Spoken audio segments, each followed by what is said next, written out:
Hello, good morning. Hi, how are you? I hope that you are having a gorgeous day today. I'm your host, Rebecca, and this is the Me and You podcast, a conversation between me and you, the listener. I'm hoping this conversation can continue in other spaces like Instagram or Patreon.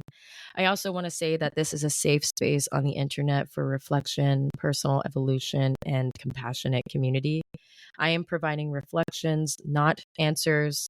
This is a jumping off point where we can work together to figure out how to move forward and how to engage and learn and grow. And that's really all that I want in this space. So, last week we talked about creating anchors in your routine as a way to maintain mental peace and clarity.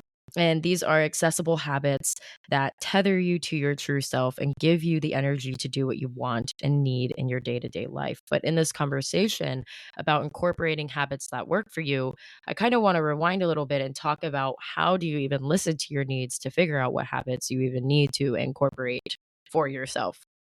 I'm not going to lie. I'm going to be really honest. This conversation has intimidated the hell out of me.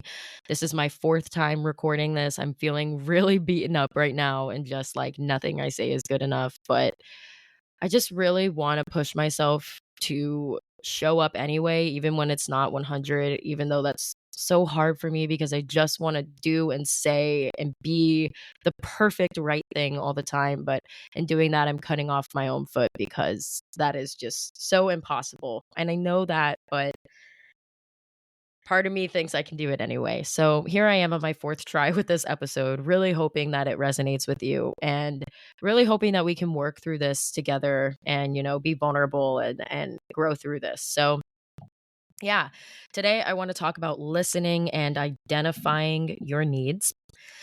And the first place we need to go in that conversation is building a relationship with yourself where you do listen. And when you think, okay, well, what am I listening to? We're listening to our thoughts, our emotions, and our somatic sensations. These are the pillars that are kind of giving us information about what's going on inside of our bodies. And in doing that, we need to give ourselves the time to listen. We need to spend intentional time checking in and listening beyond surface level wants all the way to our core needs. And that could look like a practice in your routine, like maybe 5 minutes in the morning, or maybe in the evening, or maybe dropping into yourself when you're in your car, zooming throughout your day. Or if you get a brief moment alone, just kind of taking a moment to sit and breathe, putting your hand on your heart and listening to what you need. But sometimes when we do that, our wants end up coming up before our needs. And a kind of funny example of this is I have a really, really, really sweet tooth. I love baked goods. I absolutely just, oh, I love a good treat at the end of the day. I get it from my mom when I was a kid. My mom loved to have just like a little piece of chocolate at the end of the day. And she would always like call me into the kitchen, be like, Rebecca, like, can you pass me my chocolate? Because she'd be on the couch like watching TV with my dad at the end of a long day. And now at the end of a long day, guess what I'm doing? Watching TV, craving some sweet treats because I'm like, this is the answer. And it kind of reminds me of my childhood when I would have a long, hard day. And then the thought of like, oh, my dad just made cookies. And that's so exciting. I get to sit with my siblings and eat some cookies with some milk. Like, it literally gives me such a sense of like dopamine and serotonin. So if I were to like get in the car after work and I were to sit and think like, what do I need? I'm telling you, the answer would be cookies. Like that is the first thing that would come up into my brain. And I let myself have that. This is not what this conversation is about. Let yourself have that. I also want to talk about there's probably a core need underneath that I'm not listening to. So if I'm thinking, well, why do I really want, to have cookies after dinner, which I'm going to let myself have either way, but I want to think about this. Why do I want to let myself have cookie? Why do I feel like that's the answer? That's what it really is. It feels like the answer after a hard day. And I think it feels like an answer because I just want to do something for me. I just want to do something for myself. I feel like I've spent my energy in so many places. I teach, so I feel like I'm constantly giving myself to other people and I'm so tethered to all the, people I'm teaching, and I end up feeling like I just want to do something for me. I just want to fuck off. I just want to relax. And this is the way to get there. Just sitting and relaxing and munching on some good food, watching some TV. And that's beautiful. And I should let myself have that. But in that, what I probably actually need is some sort of sense of replenishing or some sort of sense of excitement or like I'm doing something for myself. And truthfully, guys, I haven't really figured out what that is. Like, I'm still trying to think, is it a really warm shower and letting the water like really massage my back and like really relaxing in the shower? Is it a small yoga practice to help release tension? Um is it, talking with some friends about my day, like communicating with them or creating community? I'm still not really sure what it is. Is it meditating, a 5-minute meditation? But I find that I want this feeling of like complete release. And that probably lets me know I should have an early bedtime because I'm tired and I'm trying to fill my time that I have left, my little scraps of my day, with something that excites me when really I should probably just do something that's giving me the energy to continue onward with my life and the things that I love. But how do I incorporate the things I love while I'm doing that? Like, guys, I'm telling you, I be an internal struggle over here. I want to know when to listen to your needs. Like, how do you even know you need to listen to your needs when we get to that point? So I have like a little list for you guys. I love creating little lists. And it's so funny. The other day I was talking to my therapist and she said that this is an unrelated conversation for another day, but she said, you don't really let people see you go through hard things. Like when you go through something hard, you normally intellectualize it until you're ready to share it with someone else, or you put it on a list to do later. And I was like, whoa, that is so true. I do love a good list. And here I am with my list for you today. This is a little list I came up with for like signs that you need to listen to your needs. Like these are some things that when I'm experiencing these things, I'm like, oh, you know what? Actually, I probably just need to like create some time to listen to myself and actually reconnect with myself. So, low self efficacy being one of them. When I'm feeling like my true self, I'm feeling capable, I'm feeling connected, I'm feeling powerful, and I'm feeling like I can pursue my dreams.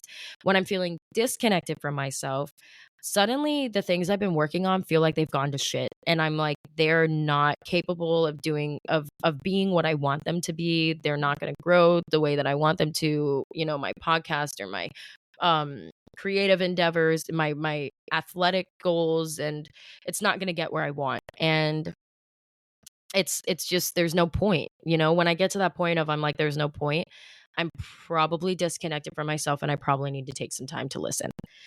Um Internal opposition to pillars in my routine even when I know that they are good for me, and this feels like toddler behavior, honestly. Like, you ever been around a toddler who like they need to nap, it's nap time baby girl, but like they won't nap. Like they're just like up and they're refusing it. And like we know that this works, but they won't. And that's how I feel about myself sometimes when I know I have pillars in my routine that work. I know that when I exercise a few times a week, I feel better. I sleep better.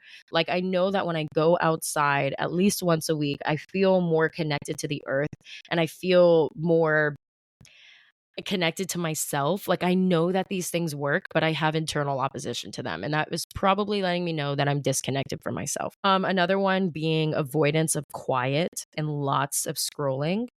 A dull feeling when you think about things that normally bring you joy. Another one is not even wanting to want the things that are good for you. So you know how sometimes you're like, I want to go to the gym. Like I'm not going to go, but I want to go. And then there are times when you're like, I don't even want to go to the gym, or I don't even want to eat that fucking I took salmon out of the fridge the other day because I was like, you are gonna eat at home today. And then I got home from work and was like, I don't even want to eat that salmon. Like that's going right back in the fridge and I am definitely door dashing something else. Like these are signs that you're probably disconnected from yourself.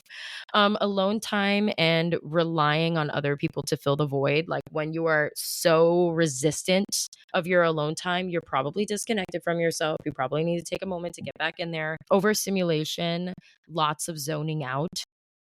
being unable to be present with the conversations you're having or with your own energy. You're probably disconnected from yourself. Another one is a really full feeling, like you can't identify what you want. You know, when you're with someone and they're like, hey, let's go eat. And they're like, what do you want? And they're like, Chili's or Applebee's or whatever else. And you're like, I don't know. Like, I don't want any of it. Like, nothing sounds good. Even though, you're at the point in your day where it's time to eat again, you know that you're hungry, but you can't, nothing sounds good.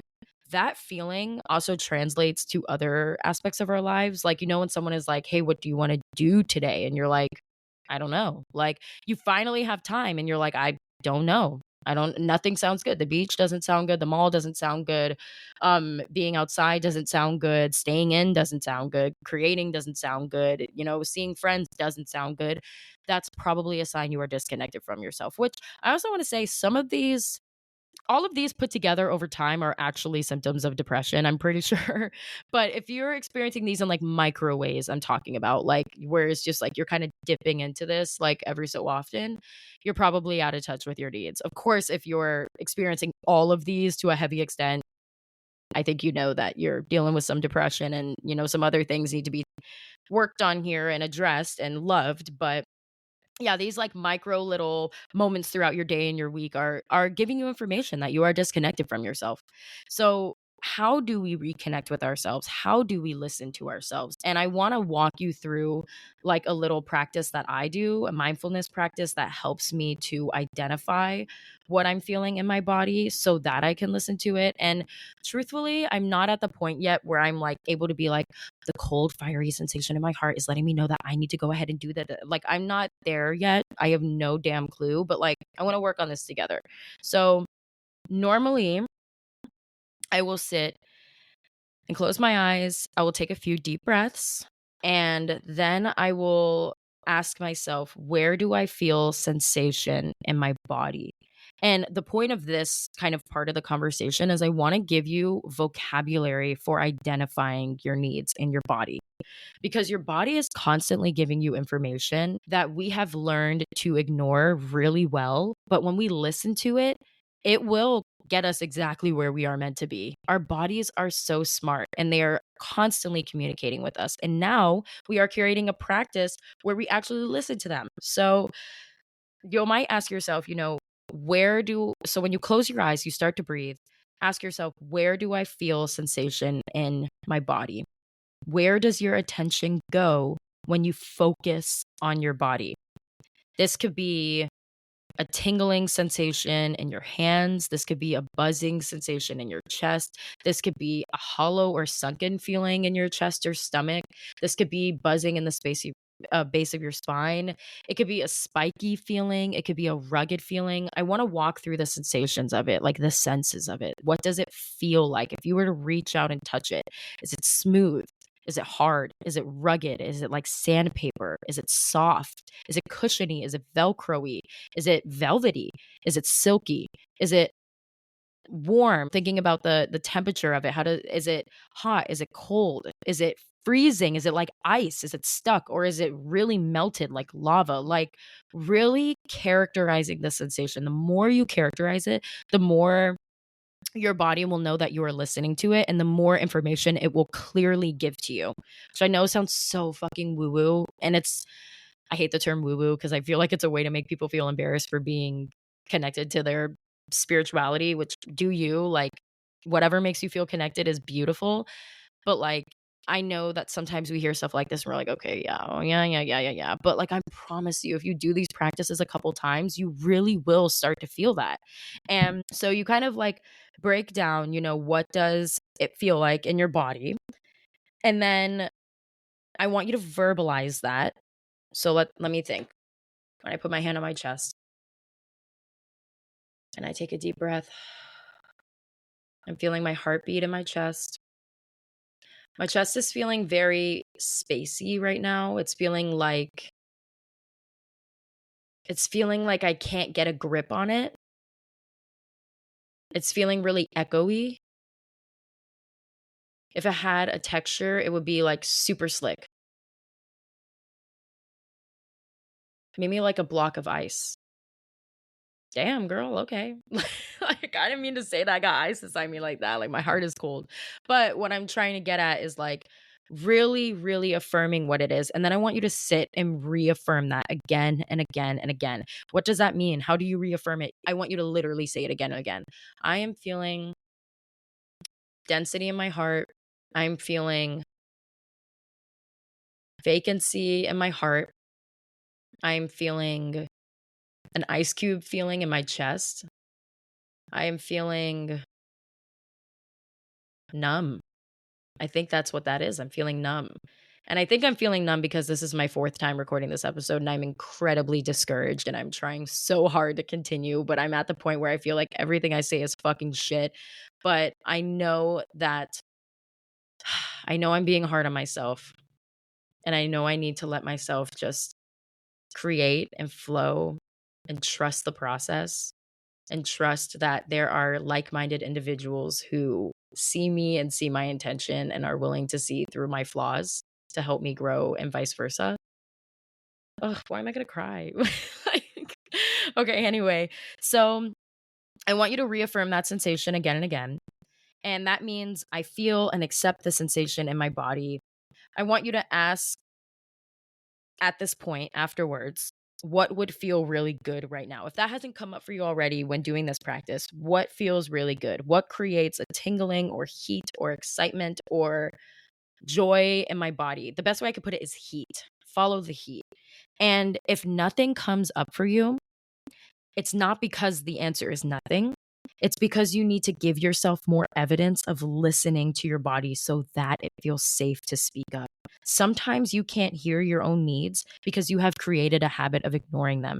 And it's like a child that has spoken up and spoken up and spoken up. And finally it learned, I'm not listened to and I'm going to stop sharing. Oh my God, that was so scary. I'm so sorry. A bird just flew so close to my window. Birds kind of scare me. Conversation for another day, but I am terrified of birds. I don't know what that word is. I don't know what that's called. It's a type of phobia, but yeah, I experienced that. Anyway, wow, whew, that really scared me. Anyway, so sometimes when you can't hear your own needs, it's because you have created a habit of ignoring them. You need to now create a habit of listening to them. And the more that you listen to them, the more they will come up. And that might sound like, I need to move my body. I need to rest my body. I need to eat. I need to clean myself. I need to shower.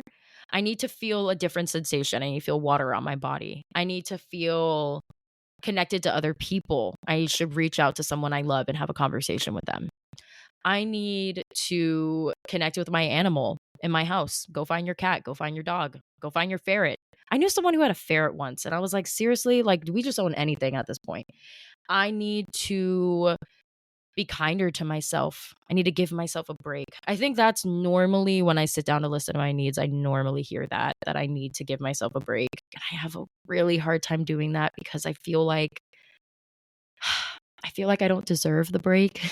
And I feel like I just need to keep working. And if I keep going, I will finally feel fulfilled.